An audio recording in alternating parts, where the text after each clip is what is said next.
Good morning, friends.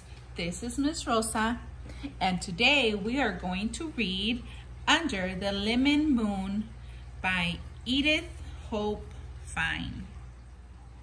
Deep in the night, Rosalinda heard noises. Whoosh, snap! What is that? She wondered. Slipping from her bed, she peeked out past Mama's garden with its papa-closed scarecrow and past the wash line. Way back by the lemon tree, something was moving. Heart-thumping, Rosalinda crept to the doorway. Blanca, her pet hen, fluttered down from the rafters. Bawk, bawk, bawk, barked Blanca. Shh! Shush, Rosalinda.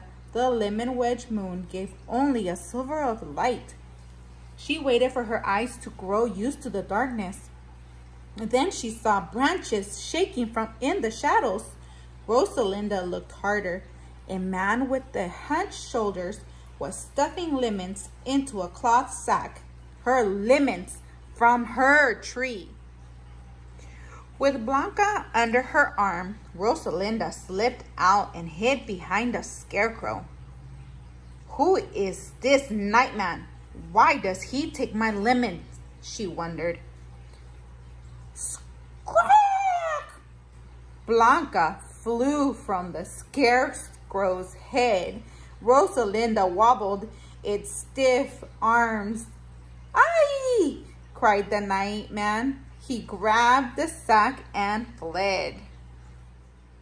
In the morning, Rosalinda touched the stump of a broken branch.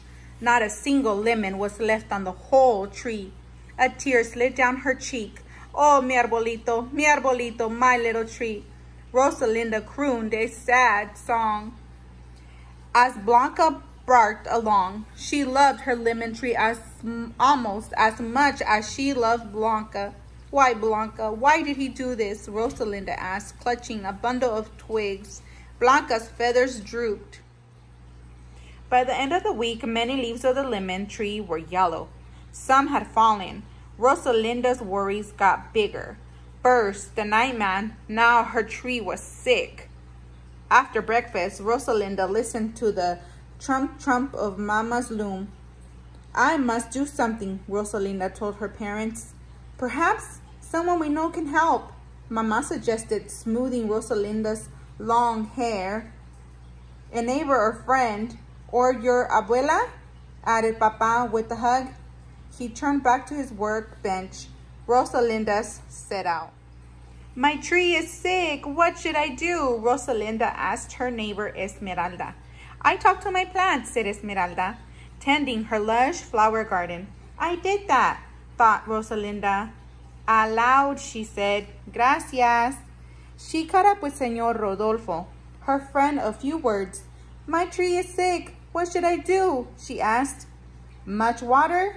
he said, heading for the nearby mercado, the marketplace. "I did that," thought Rosalinda. She remembered the heavy buckets of water she had luged to her tree. Aloud, she said, "Gracias." When Rosalinda arrived at her grandmother's house, Abuela was sitting on her porch in the morning sun. Rosalinda settled in close to her, watching Abuela's knitting needles flash. "What should I do for my tree, Abuela?" "It will take some time for your tree to heal, mija," she said. "I will light a candle for you." "I haven't done that," thought Rosalinda. Out loud, she said, "Gracias, Abuelita." Abuela eased the worries from Rosalinda's forehead with her warm hand. "The candle will help, Rosalinda," Abuela said quietly. "Perhaps it will summon La Anciana, the old one. She helps things grow." Everyone had heard rumors of La Anciana, of her powers for bringing rain and making crops grow strong and tall. "Tell me again, Abuela," said Rosalinda.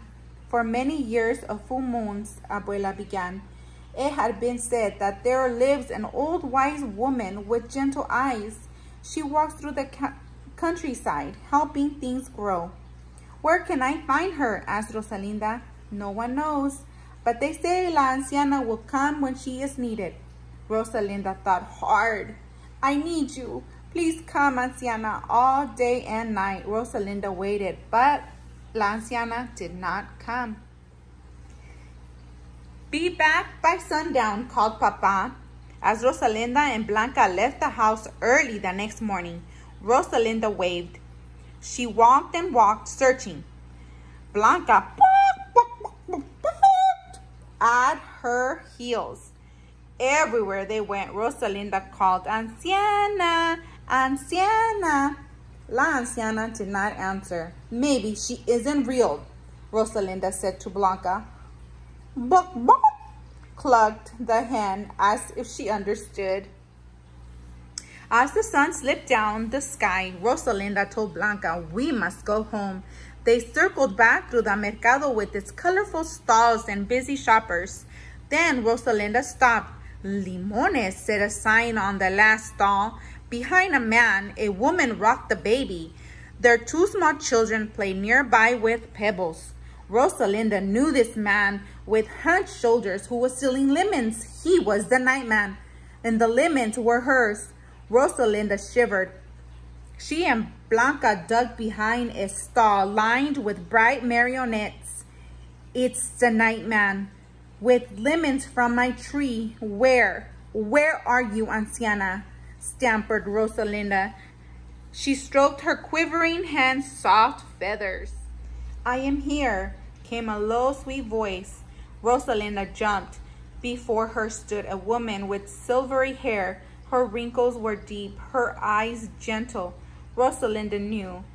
Filled with wonder, she couldn't speak. You have looked far for me, Rosalinda, the woman said. Tell me. The woman listened as Rosalinda whispered her story. To take your lemons was wrong, la anciana murmured. Perhaps he had a need. From her flowing sleeve, la anciana pulled a strong branch with tiny buds. Mira, watch, said la anciana. Recuerda, remember, the moon will be full tonight. Rosalinda listened with her heart and mind as la anciana spoke of how to heal the lemon tree. That night, Rosalinda crept outside under the lemon moon. She closed her eyes. Mira y recuerda. Watch and remember. Rosalinda tore an old rag into strips. She held la anciana's branch against the stump of a broken branch of her lemon tree. They fit as naturally as a fat lemon fit in Rosalinda's cupped hands. Round and round she pulled the ribbons of cloth, binding the two branches until they held as one. Moonbeams poured over the sickly tree, making yellow leaves look silver. Tired Rosalinda curled up under the tree and dozed. She woke with a start when Blanca barked. Rosalinda rubbed her eyes, astonished. Her tree glowed, golden in the night, dripping with lemons as big as round as baby moons. Arms wide, Rosalinda danced around the shimmering lemon tree. Blanca followed, wings aflutter. The next morning, Rosalinda told Blanca, I know what to do. She piled fat yellow lemons into a wooden cart. Blanca perched on the lemon pyramid. Off they went together. Friends and neighbors greeted her on the way. One by one, Rosalinda gave away the amazing lemons. ¡Qué grandes! How big! Gracias, said Esmeralda. Hermoso, said Señor Rodolfo. Lovely. ¡Qué jugosos! How juicy! Gracias, said Abuela. When Rosalinda had given away all but one of her lemons, she headed for the last stall of the mercado. Rosalinda stared at the nightman, and he stared back. Then her warm hand touched his cold, rough hand, and she gave him her last fat lemon. Lo siento. I am sorry. The man lowered his eyes. Rosalinda found her voice. Siembra las semillas. Plant the seeds, she told him. Do it tonight while the moon is still full. The man was quiet. He tilted his head towards his family with their worn clothes and hungry faces. For you and for them, said Rosalinda. I will do as you tell me, he said. Rosalinda smiled with a buck. Blanca flip-flopped into the little cart for the ride back home. She settled in content. Rosalinda felt content too, except for one fat hen. Rosalinda's cart was empty, but her heart was full as the lemon moon. The end. Until next time, stay safe, friends.